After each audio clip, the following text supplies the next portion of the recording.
let's start with our topic. Guys, I'm sure a lot of you have already seen this.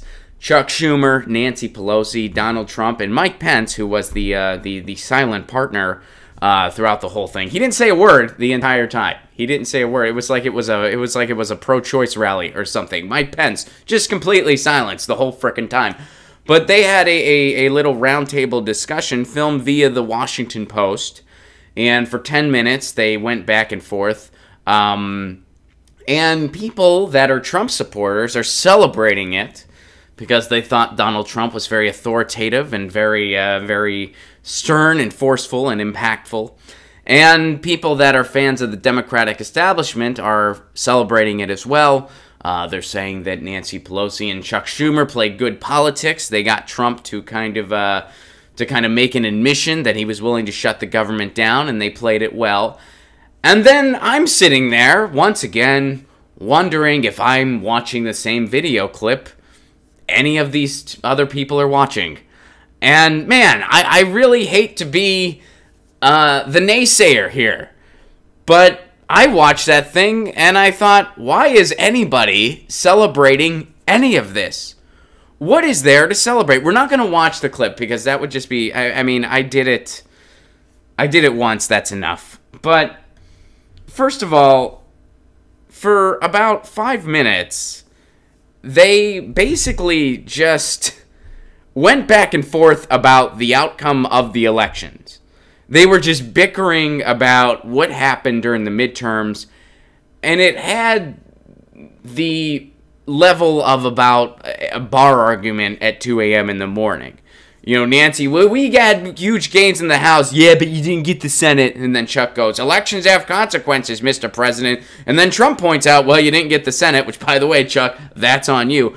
There was this kind of verbal diarrhea, bickering back and forth, for about 5.5 minutes. That was about half of the entire thing. Then they talked about how they're willing to, that they don't want to shut the government down, and Trump at first agreed with that.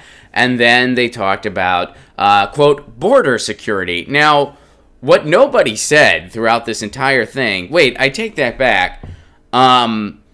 They were talking about border security. Now, Democrats were really careful to talk about the wall because they know how terrible the wall is, and they know how much the public doesn't want it. They know how terrible it is politically for them to engage about the wall. But they weren't willing to go that far. Why? Well, because they already promised some money for the wall. And the most hard-hitting question and point that was brought up was not brought up by Nancy Pelosi or Chuck Schumer, and it certainly wasn't brought up by Donald Trump or Mike Pence. The point was brought up by a reporter, which, you know, I'm very critical of the corporate media, but whoever did this, they did the right thing. I don't know who it was. I don't know what reporter said it. You couldn't really tell. They were off camera. They didn't introduce themselves. But whoever did it made a good move in this particular case. And they said, is a wall necessary? Chuck Schumer wasn't willing to do that. Nancy Pelosi wasn't willing to do that. After all, they already promised at least $1 billion. But one person in the media actually at least had the courage to do that. And they did say, is the wall necessary? Trump said it's absolutely necessary. Chuck Schumer did at one point say it wasn't.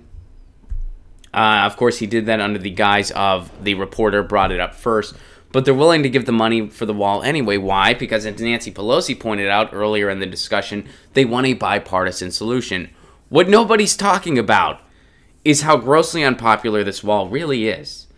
It does not have public support. We don't even know how much it's going to cost, which they did bring that up, but we don't even know how much it's going to cost. It is such a waste of resources. It is based in xenophobia and racism. It's a racist policy idea. And keep in mind, most of the public doesn't want it. All you need to point to, Trump didn't even win the popular vote. That's a point. Whenever the Democratic establishment wants to smear the left and validate centrism, they'll bring up the point that Donald Trump didn't win the popular vote. However, whenever it comes to going against Trump's policies, they never bring that part up. They never bring that up. They never bring it up that, hey, Donald Trump didn't even win the popular vote. Most people are against the wall. They don't bring that part up when it comes to fighting Trump. They only bring it up when it comes to smearing the left. Why? And I'm just being objective here. That's just objectively what happened throughout that entire discussion. I watched the 10-minute video with Tums in hand. They bickered about the election for about 6 minutes.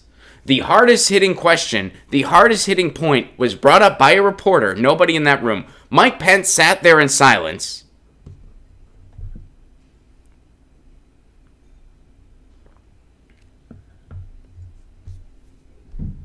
I mean, it might have been a gay pride parade with how silent Mike Pence was. He had nothing. He just sat there looking uncomfortable. At one point, it looked like he was asleep. And I don't know how anybody on any side was celebrating this. I mean, I know it's very hard to entertain this idea that there are no good guys. But there are no good guys. I know that's a hard... I get it. And in our media, on most sides, even on the quote-unquote left, and of course on the right... you're supposed to cheerlead. You're supposed to cheerlead something. So then there's people like me. I don't consider any of those people colleagues because I don't cheerlead anything. I'm not a cheerleader. That's just not what I'm a comedian. I'm not supposed to be. But you're supposed to cheerlead something.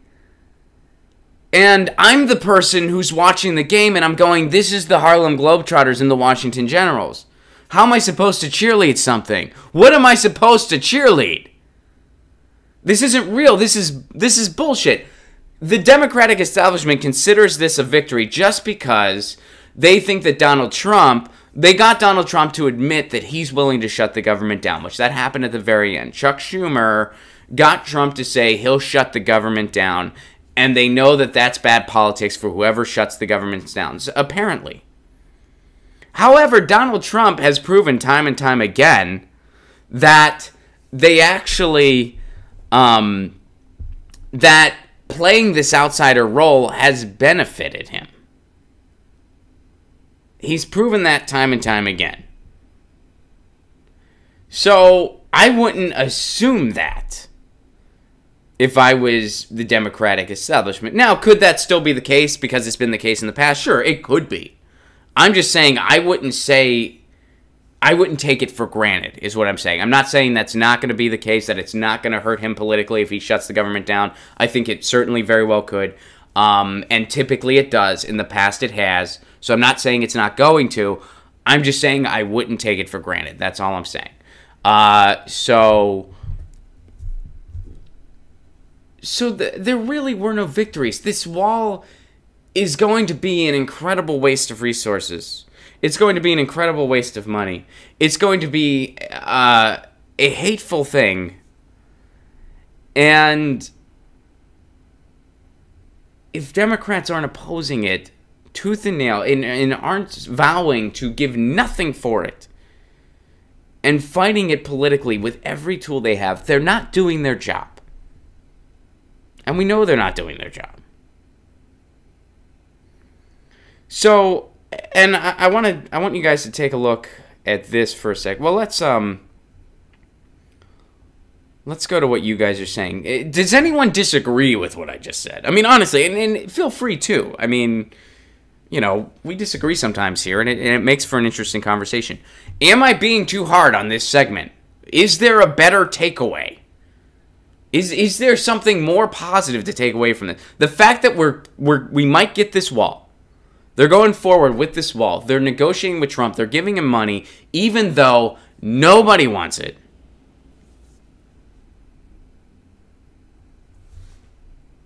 Jennifer W. Schumer always bends over. Daniel, not in the slightest. Convo Couch, somewhat. Elaborate. That's just one word. Elaborate your thoughts there. Scott Dow absolutely agrees. M. Oss, $1 billion. Thank you. $1 billion could go to education, infrastructure, single payer, etc. Jennifer, they're too bipartisan. Yeah, absolutely. Convo Couch. Trump looked proactive. The DNC leadership looked reactive. I agree with that. So you're saying that Trump supporters do have a reason to be happy because Trump looked like the powerful guy in that situation. If that's what you're saying, I agree with you. So I guess, yeah, I can see how Trump supporters would be happy about this. I certainly don't see how anyone else could be. But on the same note, Trump also looked like a whiny baby throughout most of it. And that's how it's being reported. So I do see it. I think that he held his ground. He did seem like a spoiled, whiny baby. But, I mean, I expect nothing less from Donald Trump. Alan points out this is the same team. D. Canuck points out the Trump supporters do want the wall. K-Line report, if a wall is so good, ask Berlin or China how it went.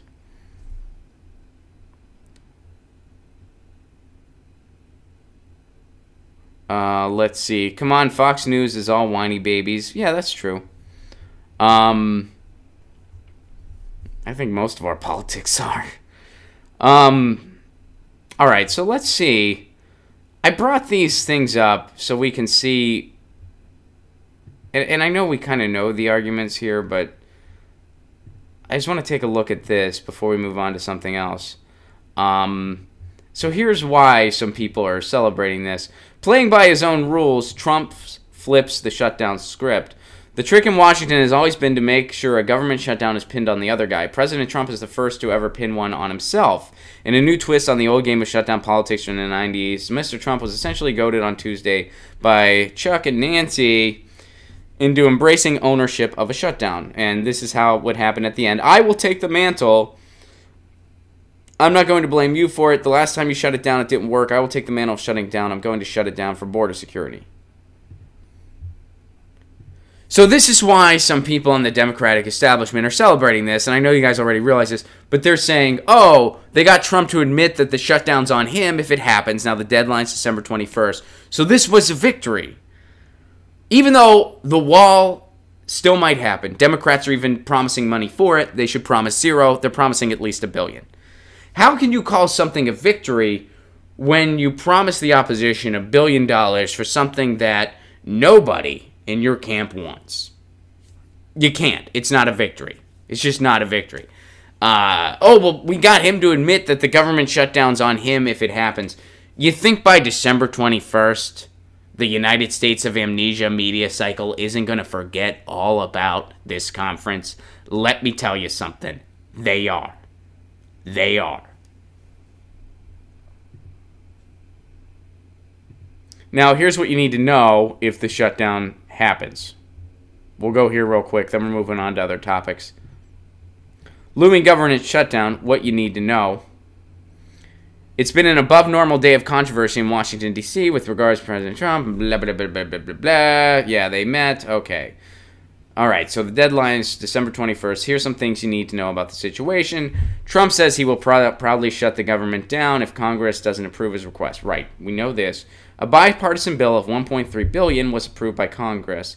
And by bipartisan, we mean they give Trump most of what he wants. He's getting $1.3 billion for the wall. The Democrats felt emboldened when dealing with Trump, as they are, okay, well, they shouldn't be. 70% of government is funded through September 2019. That includes the Pentagon, Department of Health and Human Services, and more. Other agencies are waiting for the approval of the current defense bill. But don't worry, guys. We got defense covered. Sleep easy. It is possible that if the government shutdown happens December 21st, it will not reopen until January. Okay? Democrats still control enough seats in Congress to block Trump's spending bill. The president believes that the $5 billion funding of the wall were made available. It would save the government billions. Well, it wouldn't. A partial government shutdown would be disruptive and would affect several government departments. Okay? All right, I think a lot of that was stating the obvious, but there's a summary nonetheless. Let me go to you guys real quick here before we move on to other topics. Let me see what y'all are saying. Let's see. United States of Amnesia, best line ever. Well, D, it can be credited to Gore Vidal first. The DNC presents zero solutions. That is true. So basically, if you're part of the Democratic establishment, you have no reason to be happy about what happened. They did not have some big gotcha moment with Trump. It will be forgotten by December 21st. They're willing to give money for a wall that nobody except for Trump supporters, which is about 27% of the country at best, wants. They're not bringing up the fact that popular opinion is against the wall. They're not bringing up the fact that it should not be funded. They're not bringing up the fact, though they glossed over the point that we don't even know how much it's going to cost. So, no, this was not a victory for the Democratic establishment. And this was not a victory. Trump supporters, if you view it from the lens of Trump was proactive and standing up, okay, I can see how you might be a little happy. But on the same note, he did not present himself well. He presented himself as a bully. He presented himself as, I thought it came across as very whiny.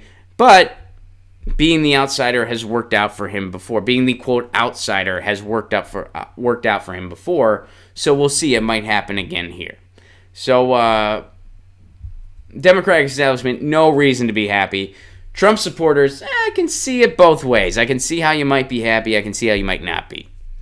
I guess it all depends on how you view the optics. And Jennifer points out, to that point that Convo Couch brought up, Trump always presents himself as a joke. That is true.